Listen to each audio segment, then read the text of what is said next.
Hello, আমি Sangeeta and welcome to my channel. তো আমাকে আজকে কেমন লাগছে একটু কমেন্ট করে জানিও তো। তো এটা ছিল আমাদের মেহেন্দি ক্লাসের 7th নাম্বার ডে। তো সকাল সকাল ঘুম থেকে উঠে রেডি সেডি হয়ে বেরিয়ে পড়েছিলাম। আর স্টেশনে গিয়ে দেখছি, দেখো আমাদের ওভারব্রিজের সিঁড়িগুলোকে কেমন খুলে নিয়েছে, কেমন লাগছে দেখতে। তো স্টেশনে একটু দাঁড়িয়েছিলাম, ভীষণ পরিমাণে গরম পড়েছিল। আর দেখতেই দেখতে আমাদের পুকি ট্রেন চলে আসলো। এই ট্রেনটা যে আমার কি ভীষণ ভালো লাগে তোমাদের কি বলবো।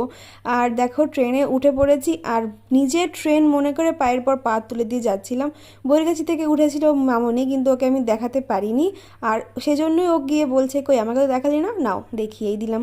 তারপর আমাদের ক্লাস চলছিল, দিদি আমাদের ফ্লাওয়ার তৈরি করা শেখাচ্ছিল, কিন্তু প্রথমবার আমরা দেখিনি, কারণ ভালো করে দেখতে হবে, সেকেন্ড টাইম দেখেছিলাম।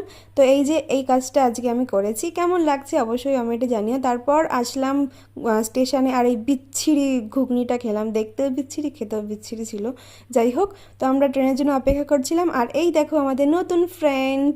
তো অনেক তপস্যা করার পর ট্রেনের সিট পেলাম, আর বসে বসে বাড়ি ফিরছিলাম। আর দেখো ঠিক কেমন করে তাকাচ্ছে আমার দিকে।